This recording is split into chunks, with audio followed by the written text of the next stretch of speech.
Hola, bienvenidos una vez más a su podcast favorito, Ecos de África. Hoy, Christopher Hernández, Sebastián Oikawa, Alejandro Bustamante, Regina Montesinos y Daniel Otero tendremos el gusto de acompañarte el día de hoy en un episodio nuevo. En el episodio de hoy nos permitirá conocer más sobre la música tradicional y la diáspora africana.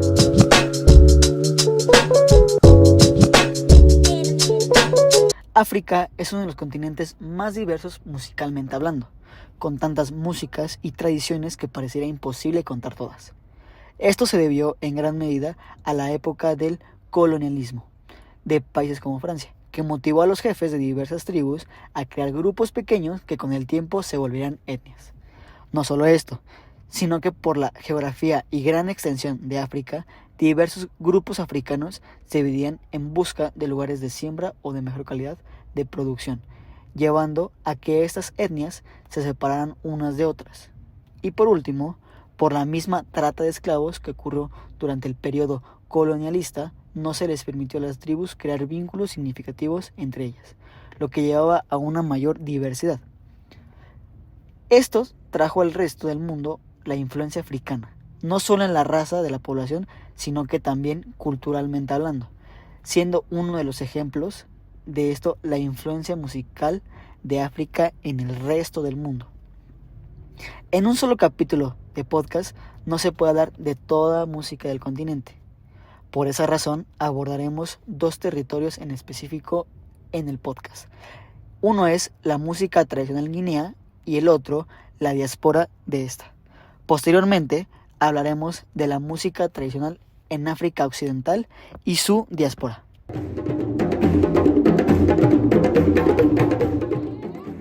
Aquí tengo el placer de mencionar que tenemos el acompañamiento de Ania Ruiz. Estudió en la Facultad de Música de UNAM. Ha trabajado en grupos de danza africanos y de divulgación por medio de su página Amoukanama. Pues sí, soy Ania Ruiz, soy estudiante de etnomusicología, estoy en el último año de la licenciatura y pues también soy músico multiinstrumentista. Tengo 17 años de experiencia tocando música de percusiones africanas de Guinea. Bueno, la primera pregunta es, ¿cómo llegaste a especializarte en esta música de Guinea y África Occidental? ¿Qué es lo que te ha fascinado de esta tradición? Pero lo que me gustó mucho fue como que fue entrar como a otro mundo, porque como que una cultura musical siempre es entrar a otro mundo, a otra cultura. Entonces el hecho de tener que estar atenta todo el tiempo, de poder escuchar a los demás, del escuchar cómo los tambores, como que se dice que conversan, ¿no? Así lo decimos nosotros, porque uno está haciendo una cosa, otro está haciendo otra completamente diferente, pero cuando se juntan se empieza a formar ahí una polirritmia súper, pues súper padre, ¿no? Y pues pueden ser dos tambores, pero también pueden ser 10. ¿Cómo describirías la música tradicional de Guinea y África Occidental para quienes no están familiarizados con ella? Sería que el formato que se conoce como mundialmente son percusiones. Hay como dos tipos principales de tambores. Uno, todos son membranófonos, todos tienen piel, pero hay uno que tiene forma de copa y que tiene una sola membrana, ¿no? En la parte de arriba, que es el djembe, es el que todo el mundo como que conoce, y es el que se encarga como de hacer llamados, como de indicar qué es lo que va a pasar en la danza, en la música. Y pero pues bueno, también está la otra parte que son membranófonos de dos parches, que son de forma de cilindro y tienen un parche en cada lado. Eso se llama la familia de los dundun, pero son de tres diferentes tamaños. El más grande se llama dundun, el mediano se llama sangba y el pequeño se llama kenkeni. Entonces cada uno va cumpliendo una función. Lo que va haciendo cada tambor en general es como que van repitiendo cierta frase, pero con la suma de todas las frases de todos los tambores se va generando una polirritmia. Allá se maneja más bien como por el ritmo.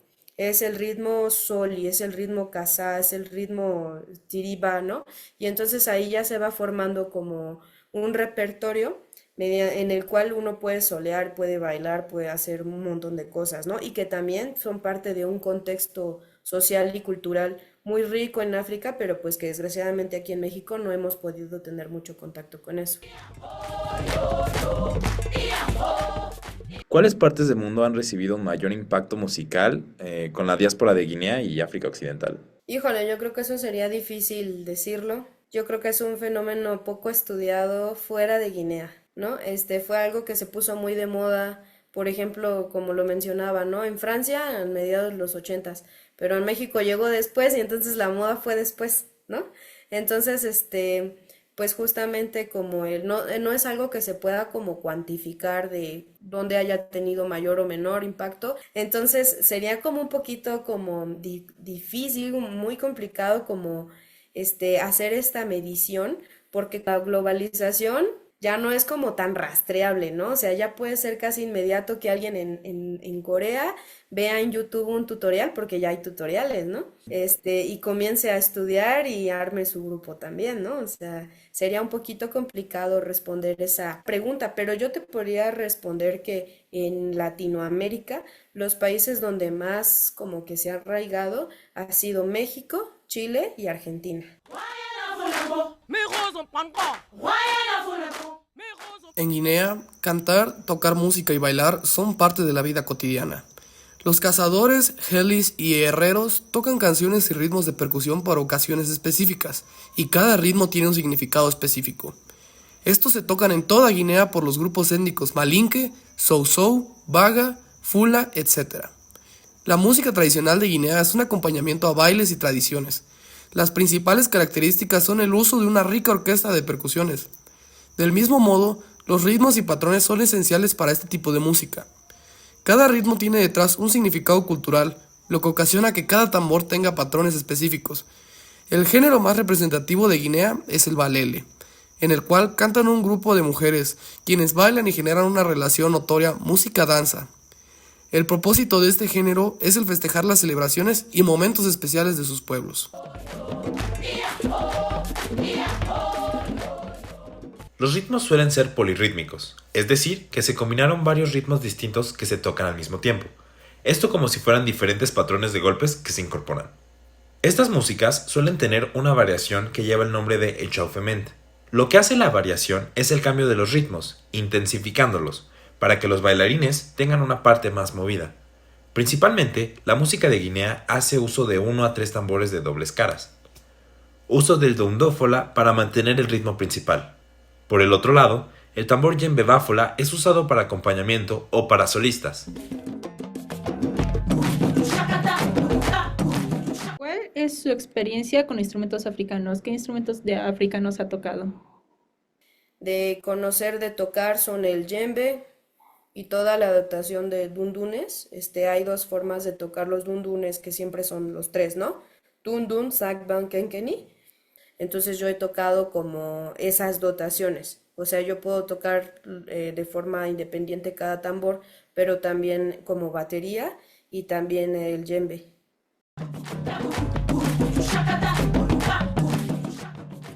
El término genérico África Occidental comprende regiones ecuatoriales y centrales.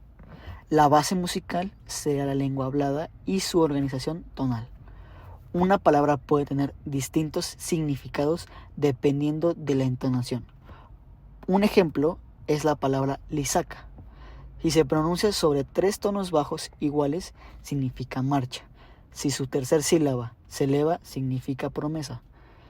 Y si la primera sílaba es de tono bajo y las 2 siguientes altas, significa veneno. En el canto se debe tener en cuenta el significado original de cada vocablo, componiendo así la melodía de acuerdo a estos tonos verbales. Sobre este principio se desarrolló en África el lenguaje de los tambores parlantes, que permite la transmisión de sencillos mensajes a considerables distancias. Ahora bien, mostraré ahora un poco sobre los instrumentos de África Occidental. Un instrumento primitivo para el desarrollo de esta característica musical es el tambor de hendidura, tallado en un tronco de árbol hueco, y cuyas dimensiones pueden variar mucho. Se emplea tanto para acompañar ritos, danzas e incluso para dar indicaciones cifradas a los bailarines. Ya en la familia de los aerófonos encontramos flautas de muesca, flautas globulares, flautas de nariz, en las que, contrario a lo que vemos en Occidente, se insufla en el instrumento el aire a través de la nariz, y flautas de recipiente, como nuestra ocarina convencional. De los instrumentos idiófonos típicos africanos está la zanza, generalmente utilizado para acompañar el canto y formado por una serie de láminas finas de bambú o metal pulsadas con los dedos. La caja de resonancia de esta está formada por una calabaza vacía o por una cajita de madera o un trozo de cráneo de mono, aunque antiguamente también se utilizaban cráneos humanos. Por último, pasemos a la familia de los instrumentos de cuerda, desde el simple bastón con una cuerda y arco hasta los instrumentos de punteado de 4 a 8 cuerdas, pasando por el arpa angular de 5 u 8 cuerdas vegetales, hasta llegar a las citarras de varias dimensiones con cuerdas de tripa o de lianas. Desde Etiopía se fundieron en el oeste africano varios tipos de liras y de reducidas dimensiones, mientras desde la India, por el acostumbrado puente de Madagascar, llegó la citarra de bastón, sese, uno de los ancestores de la moderna vina. ¿Nos podrías contar de la relación que existe entre la música y la danza en las tradiciones de Guinea y África Occidental? Eso es una muy bonita pregunta porque justamente de las primeras como cosas que hay que tomar en cuenta, ¿no? A la hora de ya estudiar un poquito más esta música, es que ellos tradicionalmente no tenían una separación entre el concepto de la música, de la danza y del evento. O sea, por ejemplo, en Guinea, hay una danza que es malinke, que no toda la población guineana es malinke, pero voy a dar solo ese ejemplo, que es la música se llama dunumba, la danza se llama dunumba, la fiesta se llama dunumba y los tambores se llaman dunum, dundun o dunumba. Todo va conectado, todo va juntito. Entonces, justamente cuando llega esta visión como occidental a querer estudiar, como a querer entender antropológicamente, ¿no? Como estos eventos, empieza a separar, esto es la música, esta es la danza, esto es el evento social, pero en realidad, o sea, hay como indicadores de que esta separación no era propia de las personas o de las culturas musicales en Guinea. Entonces, todo es como una sola cosa.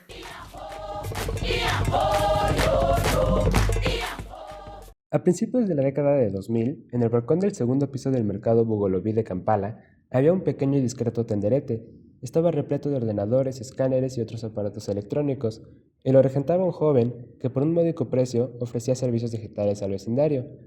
Aparte de su clientela habitual, había un buen número de migrantes de Uganda que añoraban su país y que, cuando se acercaba la hora de marcharse al extranjero, le pedían a este hombre que les grabara CDs de música local para llevarlos a ciudades como Londres, Boston o Washington, D.C.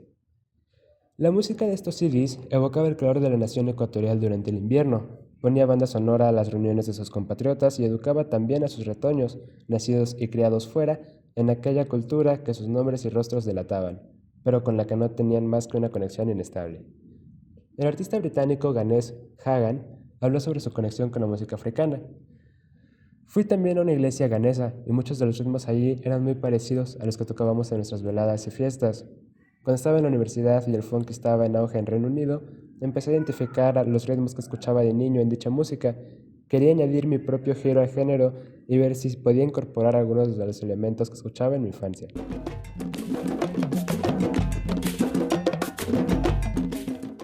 ¿Y usted en qué medida cree que el colonialismo y la diáspora africana han sido afectados en la evolución de la música de Guinea y de África Occidental? A lo que me refiero es cómo otros países, como ahorita lo que dijo del ballet, han influenciado cómo se ha desarrollado la música.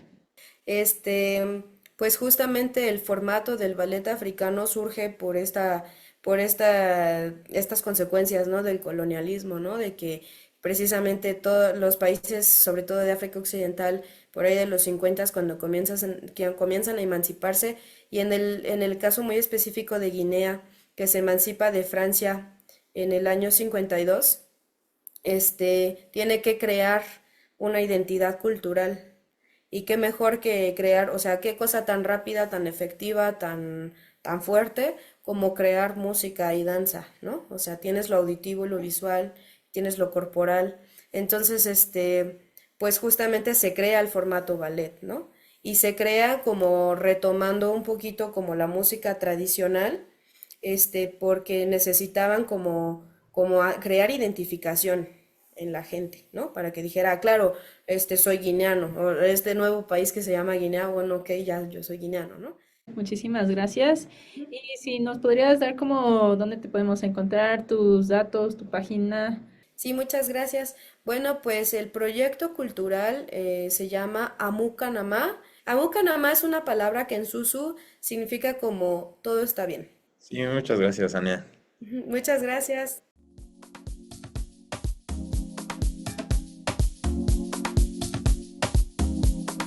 Qué interesante ha sido saber de este tipo de música. El ver cómo ha dejado una huella en el mundo musical, ¿verdad? Es por ello que queremos invitarte a reflexionar sobre cómo la sociedad oculta o ignora varios tipos de música, como lo es la del occidente africano. Es importante que se les dé el valor y visibilidad que merecen, ya que han influido en la música. Esperamos que te sumerjas en otras culturas musicales.